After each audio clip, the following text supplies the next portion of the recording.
Hi hello welcome back to Deepa lifestyle YouTube channel. ನಾನಿವತ್ತು 5 o'clock vlog start ಮಾಡಿದೆ. Morning ಎಲ್ಲ ನಾನು video ಮಾಡ್ಕೊಳ್ಳೋದಕ್ಕೆ ಆಗಲಿಲ್ಲ, ಸೊ ದಟ್ 5 o'clock ಸ್ಟಾರ್ಟ್ ಮಾಡಿದೆ. ಸೊ ನಾವಿವಾಗ ಈವ್ನಿಂಗು ಮಂತ್ರಿ ಮಾಲಿಗೆ ಹೊರಡ್ತಾ ಇದ್ದೀವಿ. ಸ್ವಲ್ಪ ಮನೆಗೆ ಗ್ಯಾಸ್ ಸ್ಟವ್ ಪರ್ಚೇಸ್ ಮಾಡಬೇಕಾಗಿತ್ತು, ಅದಕ್ಕೋಸ್ಕರ ಸೊ ಹೊರಡ್ತಾ ಇದ್ದು. ಹಾಗೆ ಮಳೆ ಕೂಡ ಸ್ಟಾರ್ಟ್ ಆಯಿತು. ಮಳೆ ಬರೋ ಥರ ಇರಲಿಲ್ಲ, ಬಟ್ ಸಡನ್ಲಿ ಮಳೆ ಸ್ಟಾರ್ಟ್ ಆಯಿತು. ನಿಂದು ಯೂಟ್ಯೂಬ್ ಚಾನಲ್ ಐತಾ ಅಮ್ಮ? ಯೂಟ್ಯೂಬ್ ಅಲ್ಲ, ಇನ್ಸ್ಟಾಗ್ರಾಮ್. ಇನ್ಸ್ಟಾಗ್ರಾಮ್ ಐತಾ? ಏನಂತ ಕೂಡ ಏನಂತ ನೇಮ್ ಹೇಳು.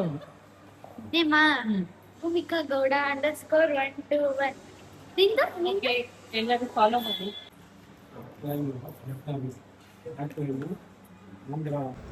ನನ್ನ ಮಗಳು ಬೆಳಗ್ಗೆಯಿಂದ ಮಲ್ಗೆ ಇರಲಿಲ್ಲ, ಸೊ ಅವಳು ಮಲ್ಕೊಂಡ್ಬಿಟ್ಟಿದ್ಲು ಕಾರಲ್ಲಿ. ಸೊ ಎದ್ದಿದ ತಕ್ಷಣ ಅವಳಿಗೆ ಮೂಡೇ ಇರಲಿಲ್ಲ ಯಾವುದಕ್ಕೂ. ಅವ್ರ ಅಜ್ಜಿ ಜೊತೆ ಹೋಗ್ತಾ ಇದ್ದಾಳೆ. ಇವನು ಬಂದು ಧನುಷ್ ಅಂತ ನಮ್ಮ ಅಕ್ಕನ ಮಗ. ಇವನಿಗೆ ಆ್ಯಕ್ಚುಲಿ ಫೋಟೋಸು ವೀಡಿಯೋಸ್ ಅಂದರೆ ಸಖತ್ ಇರಿಟೇಷನ್ ಮಾಡ್ಕೊತಾನೆ, ಆಗೋದೇ ಇಲ್ಲ ಅವನಿಗೆ. ಬಟ್ ನಾನು ಬೇಕು ಅಂತಾನೆ ಅವ್ನು ಫೋಟೋ ವೀಡಿಯೋಸ್ ಎಲ್ಲ ತೆಗಿತಾನೇ ಇರ್ತೀನಿ. ಸೊ ನಾವಿವಾಗ ಸ್ಟವ್ ನೋಡೋಣ, ಗ್ಯಾಸ್ ಸ್ಟವ್ ಅಂತ ಹೇಳಿ ಬಂದೋ. ಸೊ ಇಲ್ಲೆಲ್ಲ ಮಕ್ಸ್ ಎಲ್ಲ ಇತ್ತು. ಸೊ ಆಲ್ರೆಡಿ ಇದೆಯಲ್ಲ, ಏನಕ್ಕೆ ಸುಮ್ಮನೆ ಅಂತೇಳಿ ನೋಡೋಣ, ಗ್ಯಾಸ್ ಸ್ಟವ್ ನೋಡೋಣ ಅಂತ ಬಂದು ನೋಡ್ತಾ ಇದ್ದೆ. ಬಟ್ ಯಾವುದೂ ನನಗೆ ಲೈಕ್ ಆಗಲಿಲ್ಲ. ಸೊ ಅಷ್ಟೊಂದು ಕಲೆಕ್ಷನ್ಸ್ ಕೂಡ ಇರಲಿಲ್ಲ ಅಲ್ಲಿ, ಸ್ವಲ್ಪನೇ ಇದ್ದಿದ್ದು. ಬಟ್ ನನಗೆ ಯಾವುದೂ ಅಷ್ಟು ಲೈಕ್ ಆಗಲಿಲ್ಲ. ಸೊ ನೆಕ್ಸ್ಟ್ ನೋಡೋಣ, ನೆಕ್ಸ್ಟ್ ಸ್ಟೋರಲ್ಲಿ ಯಾವ್ದಾದ್ರು ಅಂತ ಅಂದ್ಬಿಟ್ಟು ಬರ್ದು. ನನ್ನ ಮಗಳು ಎದ್ದಿದ ತಕ್ಷಣವೇ ನೋಡಿದ್ಲಲ್ಲ, ಎಲ್ಲ ಕಾರೆಲ್ಲ ನೋಡಿದ್ಲಲ್ಲ. ಸೊ ನಾನು ಆಡಬೇಕು ಅಂತೇಳಿ, ಅವಳಿಗೆ ತುಂಬ ಇಷ್ಟ ಮಾಲಲ್ಲಿ ಈ ಕಾರ್ ರೈಡ್ ಹೋಗೋದು ಮತ್ತು ಗೇಮ್ಸ್ ಅದೆಲ್ಲ ತುಂಬ ಇಷ್ಟಪಡ್ತಾಳೆ ಅವಳು. ಸೊ ಅವಳು ಕೇಳಿದ್ಲಲ್ಲ ಅಂತೇಳಿ ಕಾರ್ ರೈಡ್ ಕಳಿಸ್ದು. ಹೋಗಿ ಬಂದಳು, ಖುಷಿಪಟ್ಲು. ನೆಕ್ಸ್ಟು ಡಿಜಿಟಲಿಗೆ ಬಂದು ನೋಡೋಣ ಅಂತೇಳಿ. ಇಲ್ಲೂ ನನಗೆ ಅಷ್ಟೊಂದು ಇಷ್ಟ ಆಗಲಿಲ್ಲ ಯಾವುದು ಕೂಡ. ಸೊ ನೆಕ್ಸ್ಟು ಬಾಟಾ ಸ್ಟೋರಿಗೆ ಬಂದು ನನ್ನ ತಮ್ಮ ನಮ್ಮ ಅಪ್ಪಂಗೆ ಸ್ಲಿಪ್ಪರ್ ಪರ್ಚೇಸ್ ಮಾಡಬೇಕಾಗಿತ್ತು ಅಂತೇಳಿ ಕರ್ಕೊಂಡು ಬಂದ. ಸೊ ಅವರೆಲ್ಲ ಟ್ರಯಲ್ ನೋಡ್ತಾಯಿದ್ರು, ಯಾವ್ದು ಇಷ್ಟ ಆಗುತ್ತೆ ಏನು ಅಂತೇಳಿ. ಸೊ ಬಟ್ ಅಲ್ಲಿ ತುಂಬ ಸ್ಲಿಪ್ಪರ್ ಟ್ರಯಲ್ ನೋಡಿದ್ರು, ಬಟ್ ಅವ್ರಿಗೆ ಯಾವುದು ಕಂಫರ್ಟಬಲ್ ಅನ್ನಿಸ್ಲಿಲ್ಲ, ವೇಟ್ ಮಾಡ್ತಾಯಿದ್ರು. ಸೊ ನೆಕ್ಸ್ಟು ಬೇರೆ ಕಡೆ ನೋಡೋಣ, ಬೇರೆ ಸ್ಟೋರ್ ನೋಡೋಣ ಅಂತೇಳಿ ನೆಕ್ಸ್ಟ್ ಬಂದಿದೆ ರೋಸಿಯಾಗೆ.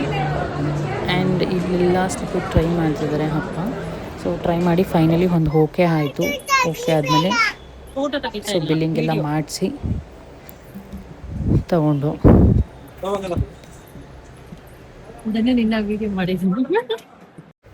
ಸೊ ನೆಕ್ಸ್ಟು ಅಮ್ಮಂಗೆ ಸ್ಲಿಪ್ಪರ್ ಪರ್ಚೇಸ್ ಮಾಡೋದಕ್ಕೆ ಅಂತ ಹೇಳಿ ಇಲ್ಲಿಗೆ ಬಂದು Inch.5. ಸೊ ಇಲ್ಲಿ ಅಮ್ಮ ತುಂಬ ಸ್ಲಿಪ್ಪರ್ಸ್ ಎಲ್ಲ ಟ್ರೈ ಮಾಡಿದ್ರು.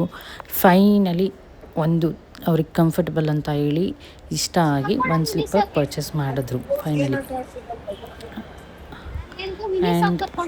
ಆ್ಯಂಡ್ ಇಲ್ಲಿ ನಮ್ಮ ಅಕ್ಕನ ಮಗಳು ಏನೋ ಕೇಳ್ತಾ ಇದ್ಲು, ಅವಳ ಜೊತೆ ನನ್ನ ಮಗಳು ಕೂಡ ಏನೋ ಕೇಳ್ತಿ. ಅವ್ರ ಮಾಮನ ಹತ್ರ ಕೇಳ್ತಿದ್ದಾರೆ ಇಬ್ರು.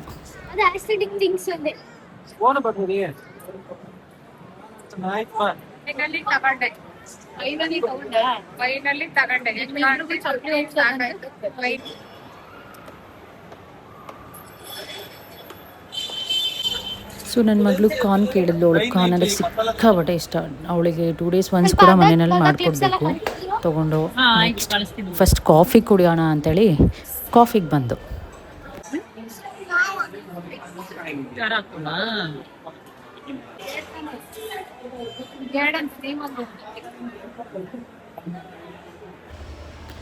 ಸೊ ನನಗೆ ಮಾರ್ನಿಂಗ್ ನಾನು ಟೀ ಕಾಫಿ ಏನೂ ಕುಡಿಯಲ್ಲ, ಬಟ್ ನನಗೆ ಈವ್ನಿಂಗ್ ಕಾಫಿ ಅಥವಾ ಟೀ ಇರಲೇಬೇಕು. ಸೊ ಫೀಲ್ ಮಾಡ್ಕೊಂಡು ಕುಡಿತಾ ಇದ್ದೀನಿ, ಒಂಥರ ರಿಲ್ಯಾಕ್ಸ್ಡ್ ಅನಿಸುತ್ತೆ ಕಾಫಿ ಅಥವಾ ಟೀ ಈವ್ನಿಂಗ್ ಟೈಮಲ್ಲಿ ಕುಡಿತಾ ಇದ್ದರೆ. ಆ್ಯಂಡ್ ನನಗೆ 150 rupees ಕೊಟ್ಟು ಈ ಕಾಫಿ ಕುಡಿಯೋದಕ್ಕಿಂತ ನಾನೇ ನನ್ನ ಕೈಯಾರ ಕಾಫಿ ಮಾಡ್ಕೊಂಡು ಕುಡಿದ್ರೇ ಆ ಫೀಲ್. ಸೊ ಗ್ಯಾಸ್ ಸ್ಟವ್ ತೊಗೊಬರೋಣ ಅಂತ ಬಂದು, ಬಟ್ ಯಾವುದೂ ಇಷ್ಟ ಆಗಲಿಲ್ಲ. ಸೊ ಬೇರೇನೋ ಪರ್ಚೇಸ್ ಮಾಡ್ದು, ಬಟ್ ಚೆನ್ನಾಗಿತ್ತು, ನೈಸ್ ಡೇ. ಸೊ ಎಲ್ಲರೂ ಲೈಕ್ ಮಾಡಿ, ಶೇರ್ ಮಾಡಿ, ಕಮೆಂಟ್ ಮಾಡಿ ಆ್ಯಂಡ್ ಸಬ್ಸ್ಕ್ರೈಬ್ ಮಾಡಿ.